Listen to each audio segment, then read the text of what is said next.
What's good, everyone? OJ here. Welcome back to another discussion video. Today we have a topic that might be a little bit controversial, but is something that seems inevitable at this point, and I wanted to talk about it a little bit more because I saw this years and years ago, and all of it is kind of coming into fruition now at this point. But before we get into anything, please make sure you hit that like button and also subscribe if you're someone new, and hit that notification bell to get our videos first. We drop new videos Monday through Sunday in the mornings, usually 7:30 a.m. Eastern time, and we also have live streams 6 days out of the week. Now, with that out of the way, let's go ahead and jump right into this. And is Nintendo the last hope for this major thing when it comes to gaming? And that major thing is physical games. Physical games are becoming more and more of a thing in the past as new systems come out, as new games come out, as new promotions come out, all moving you towards the digital and cloud age. We've seen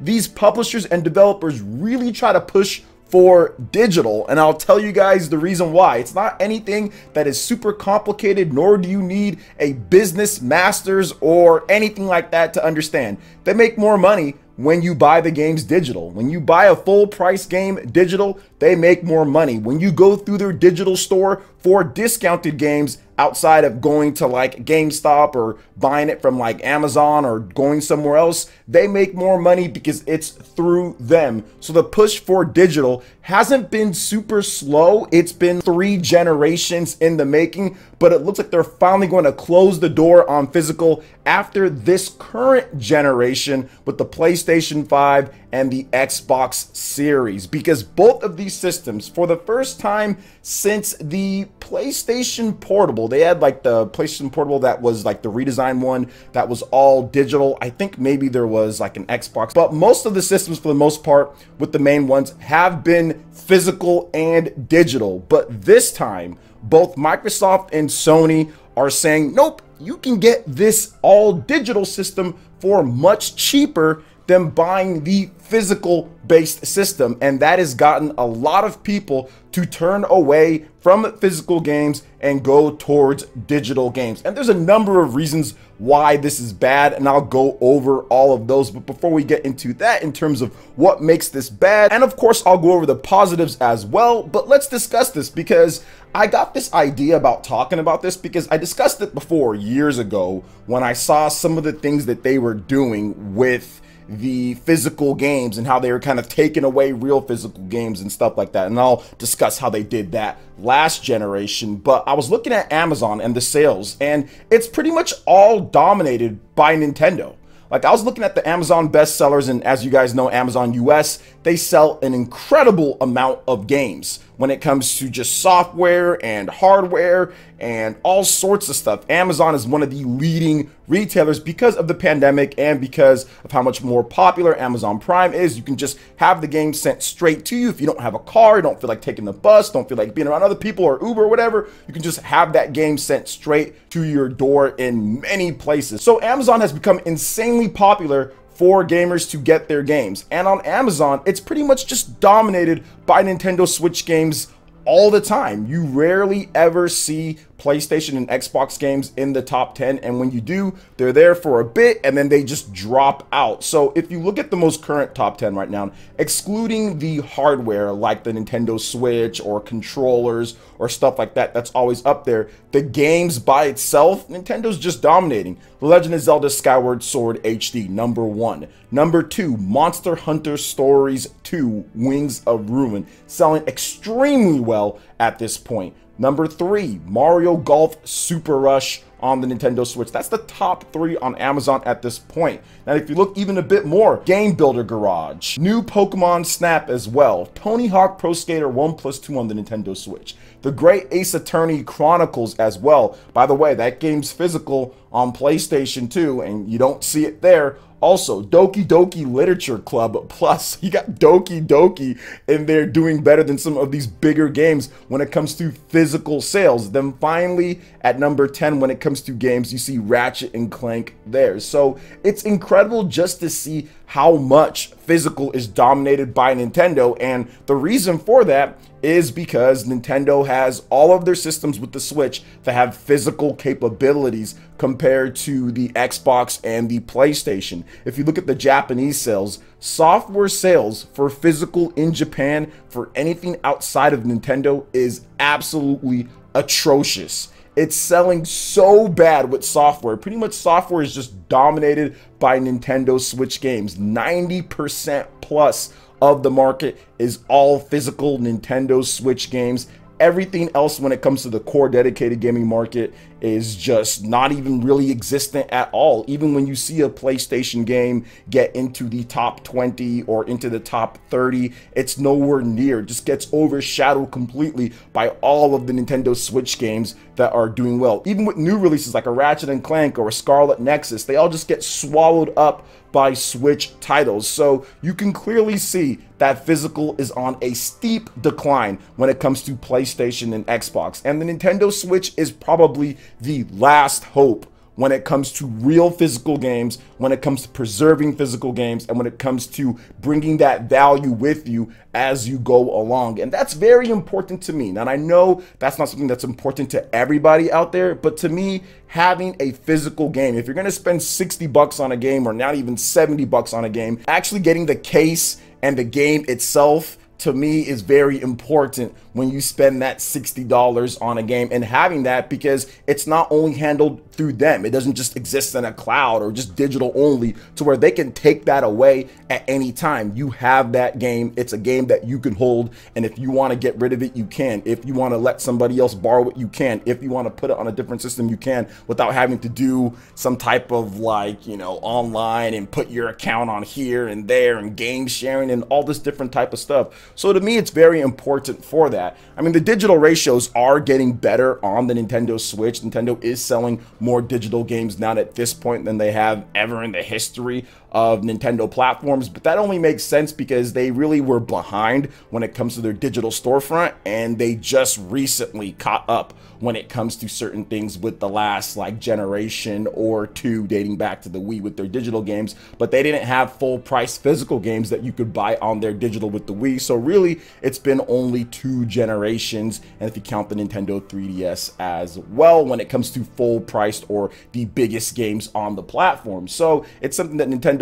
kind of fully into now at this point with the Switch, and they're doing very well there. However, there's still a large amount of people that buy physical games, and that's the reason why they're probably the last hope, because Nintendo won't completely get rid of that physical option. I think Nintendo will keep that physical option even with the next generation Nintendo Switch. They're going to keep that physical option on whatever models that they do end up having. I don't think they're going to remove it at the start, considering how well physical is doing. Although I know Nintendo and pretty much all the companies, they all want you to get everything on the eShop. They all want you to get everything on there because they make more money by you doing so. But there's just way too many people that buy physical on the Nintendo Switch. And on top of that, Nintendo does make a pretty penny off of their physical collector's editions. People love the collector's editions on the Nintendo Switch. They can charge up, you know, 30 bucks or 40 bucks. Heck, they were selling $200 Nintendo Switch Legend of Zelda special editions, Breath of the Wild. They were charging 100 something plus for Fire Emblem 3 Houses. So they still like those physical special editions. So I don't see those going away on the Nintendo platforms at this point. But when I said that this was years in the making in terms of getting rid of physical games for Microsoft and Sony, it all kind of started with them removing actual real physical games. So when you buy a game, it's supposed to be on the actual cartridge itself. It's not supposed to be something, or on the disc itself. It's not supposed to be something to where you install it onto something, because when you install it onto something, it's not actually running off of there, right? It's running off of the hard drive that you put on there. So therefore, it's not an actual real physical game to me. It's just a DRM check. This is very similar to like PC, and this is something that I've never liked on PC, or at least I've wanted the option to do both. I want to be able to download digital games and have a hard drive there, and I also want to be able to play regular physical games without that game taking up space on whatever hard drive that I have or whatever SD card that I have. And that's something that Nintendo actually does. Anytime that you buy a cartridge, there might be an extra download for some of the games, but a lot of them you don't. You just take the cartridge, you put it inside there. There might be an update or something like that, but it's not going to take up the whole space. So if it's like a 14 gigabyte game, it's not going to take that whole 14 gigabytes with the physical game and take up your SD card or take up your hard drive space like Microsoft and Sony do. That was the start. When it comes down to it, that was in actually the 7th generation. They started giving you the option to install the full game to your hard drive to make load times faster and whatnot. PlayStation actually had some games with mandatory smaller install sizes to where you had to do them, like it was mandatory. And then in the 8th generation, they just completely got rid of real physical games with the PlayStation 4 and the Xbox One and made it to where you have to install everything because of the slow read speeds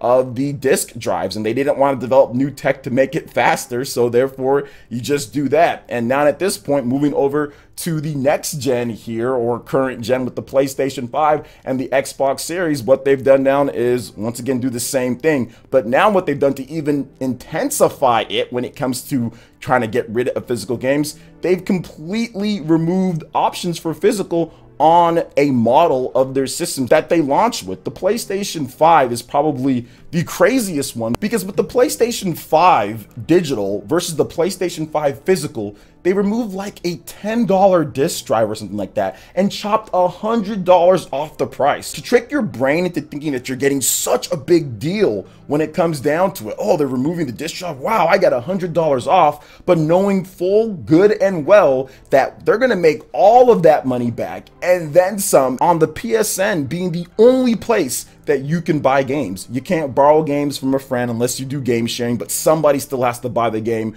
through them. You can't buy any games off of Amazon. You can't buy any games off of like Facebook Marketplace or off of OfferUp or any type of app to where you can get a discount. You can't do any of that. You have to go through PlayStation for everything. Therefore, they know that that makes them more money. Now, Microsoft took a little bit of a less, I would say, blazing path or strong path because they discounted the system a lot more with the Xbox Series S, and it's about a Game Pass machine and everything like that. But they knew what they were doing because that Xbox Series S has such little memory in there. When it comes to today's games, it's going to fill up very quickly and you're going to have to buy a proprietary memory card. So you're going to have to go through them for that memory card or constantly be deleting and shuffling games with the hard drive that you can't play off of when it comes to a regular hard drive. You have to buy theirs if you want to get that, and that's up to $200 or about $200 for their extra SSD cards when it comes down to it. So they knew what they were doing there. It's cheaper, but then again, it's not cheaper because they're going to make way more money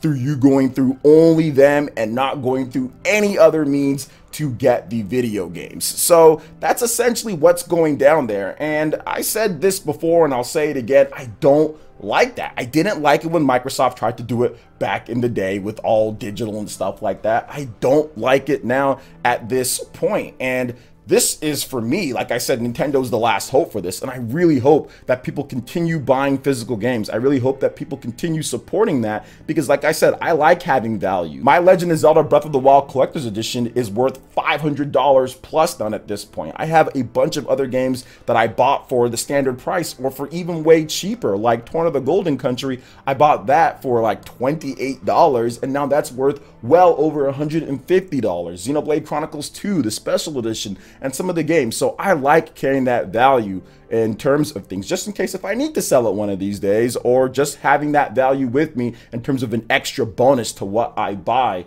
So that's just my opinion on it. I like having physical on there. I don't want the video game companies to completely hold where everybody goes through to buy games. That kills competition. That completely kills competition when it comes to the different retailers and getting discounts on your games. They control everything. They control when sales happen. They control where you buy the game. They control everything with that. And it creates a market to where Sony and Microsoft can do whatever they want when it comes to the prices and everything if you only can go through there to buy the game. Whereas with Nintendo, there might be times where, yes, they don't put their games on sale too much on the eShop, but if you go on Amazon, or if you go to like Target sometimes, or if you go to other places, they'll have those discounts on those first party games, whereas Nintendo doesn't have them. They're 60 bucks on there, whereas you can get a discount if you go somewhere else. And that's good for the gamer out there. That's good for everybody. Just having only one place where you can go to get your games is not a good thing. That's not a good thing in any other type of market, and I don't see why gamers think it would be a good thing for this situation. Like, what if there was only one place to buy food? Or what if there was only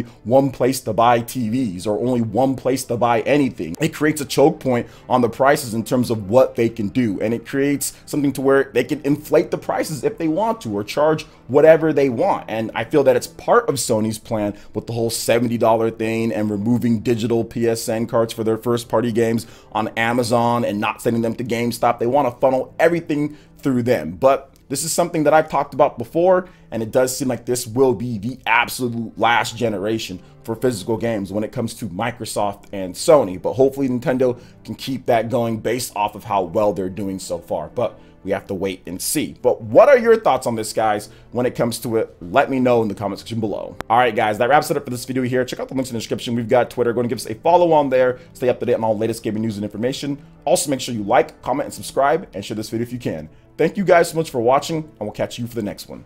Peace.